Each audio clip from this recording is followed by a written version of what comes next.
Disabilitas Channel. Hai semuanya, selamat datang kembali di Disabilitas Channel bersama saya Vicky Bastian. Nah, di video kali ini saya akan membahas mengenai bagaimana cara menangani anak tunagrahita. Sampai saat ini tunagrahita belum ditemukan obatnya, atau dalam artian tunagrahita belum bisa diobati hingga saat ini. Maka dari itu, di sini saya membuat video bagaimana cara menangani anak tunagrahita bertujuan untuk memberikan edukasi kepada orang tua yang memiliki anak dengan kebutuhan khusus tunagrahita agar dapat mengerti bagaimana cara menangani mereka. Karena terkadang orang tua kurang mengerti atau kurang memahami bagaimana cara menangani anak tunagrahita, sehingga yang tadinya seharusnya tunagrahita dari kecil, semisal semakin lama mereka seharusnya semakin lebih baik, akhirnya semakin lebih dewasa mereka semakin parah karena kurangnya pengetahuan untuk bagaimana cara menangani anak dengan kebutuhan tersebut. Nah, di sini jika kalian suka dengan konten seperti ini, bisa kalian tekan like, subscribe, dan nyalakan tombol notifikasinya. Jika kalian ada masukan dan saran, bisa kalian tulis langsung di kolom komentar. Baik, kita masuk ke poin yang pertama. Yang pertama tentu saja mempelajari semua hal mengenai disabilitas intelektual.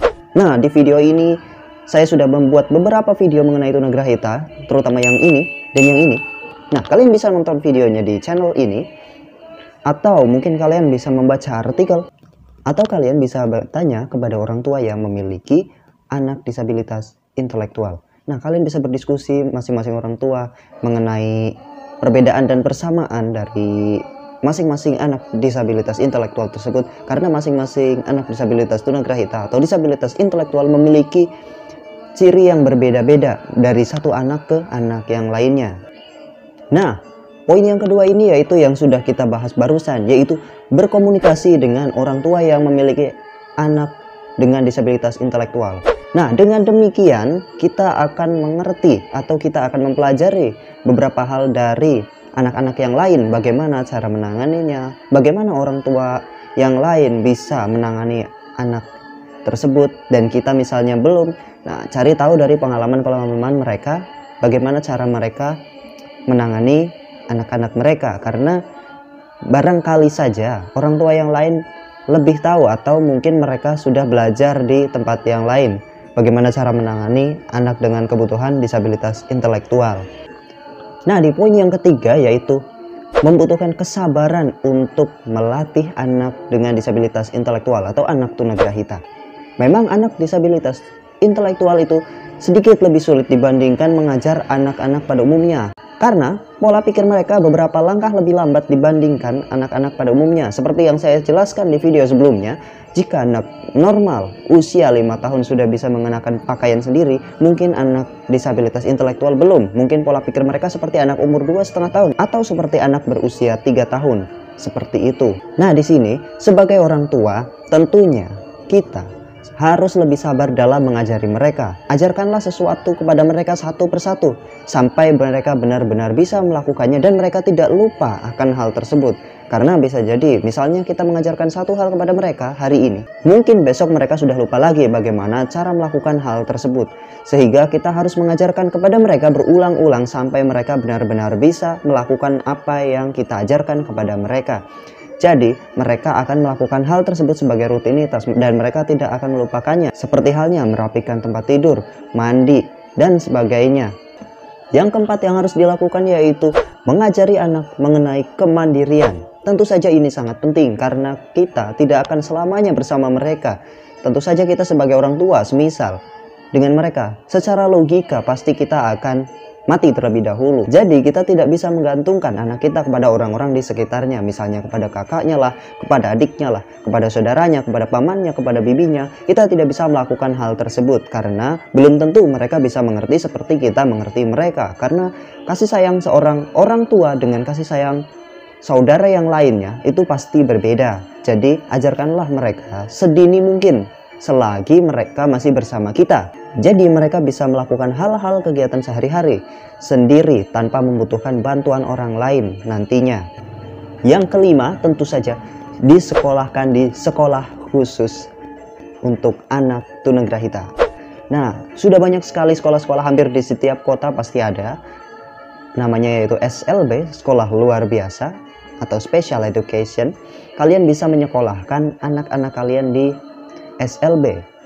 Nah, biasanya anak-anak tunagrahita akan disekolahkan di SLB C, karena C adalah tunagrahita. Kalau kalian belum tahu A, B, C, D mengenai disabilitas-disabilitas tersebut, kalian bisa tonton video yang ini. Saya pernah membuatnya beberapa tahun yang lalu, mungkin 1 tahun atau 2 tahun yang lalu. Kalian bisa tonton video yang itu. Nah, biasanya anak tunagrahita yaitu disabilitas C, tapi jika di luar negeri mungkin beda, karena saya waktu itu kalau tidak salah membuatnya dengan standar internasional. Baik, saya akan ulas sedikit saja. Jadi di Indonesia tunanetra itu disebut dengan disabilitas A, kemudian disabilitas B yaitu tunarungu wicara, disabilitas C tunagrahita, disabilitas D tunadaksa, E tunalaras. Seperti itu. Jadi misalnya kalian mau menyekolahkan anak disabilitas dengan kebutuhan khusus disabilitas tunagrahita, sekolahkan di SLB C, yaitu sekolah yang khusus menangani anak-anak disabilitas tunagrahita. Tentu saja kalian bisa berkonsultasi dengan para guru di sana bagaimana cara menangani anak kalian, bagaimana permasalahan-permasalahan yang sering ditemui di rumah. Nah, selain 5 hal tersebut, di sini saya juga akan membahas beberapa hal yang wajib kalian ajarkan kepada anak-anak disabilitas tunagrahita atau anak disabilitas intelektual. Yang pertama, jika anak tersebut masih kecil, ajarkanlah kepada mereka bagaimana cara merawat diri mereka sendiri, karena ini adalah pokok hal terpenting dalam hidup kita, seperti mandi, makan, mengambil makanannya sendiri, dan juga hal-hal sederhana lainnya yang kiranya bakal dilakukan terus-menerus setiap hari. Seperti mandi, kita kan mandi setiap hari, gosok gigi juga setiap hari. Nah, jadi ajarkan kepada mereka supaya itu menjadi rutinitas bagi mereka, agar mereka bisa melakukannya secara mandiri.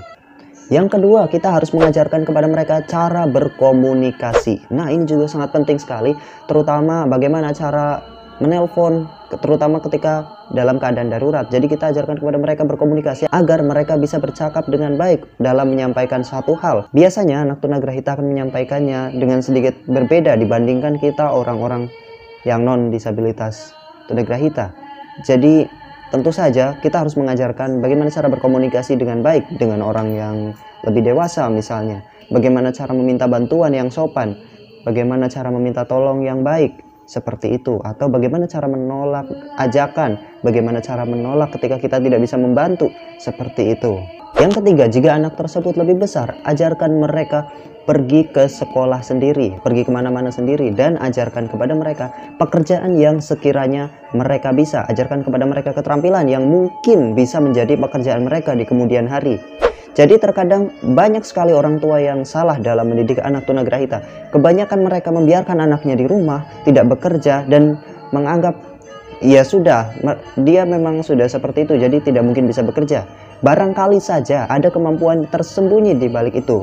Kita sebagai orang tua tentunya harus mencari hal tersebut. Misalnya ajarkanlah mereka satu keterampilan, dan jika sudah diajarkan kepada mereka dan mereka tetap tidak bisa, setidaknya kita sudah berusaha mencari masa depan mereka. Perkara nanti mereka memiliki keterampilan atau ternyata setelah diajarkan sesuatu hal mereka tidak bisa melakukan hal tersebut, setidaknya kita sudah berusaha. Kita tidak hanya diam saja memiliki anak dengan kebutuhan disabilitas tunagrahita dan membedakan dari anak-anak yang lain. Itu adalah cara menyayangi anak disabilitas tunagrahita, bukan membiarkan mereka di rumah dan mereka tidak melakukan hal apa-apa. Jadi tetap kita harus mengajarkan kepada mereka sesuatu keterampilan sebagai wujud rasa kasih sayang kita kepada mereka. Yang keempat yaitu bagaimana cara menggunakan uang. Nah, ini tentu sangat penting sekali di zaman-zaman seperti ini.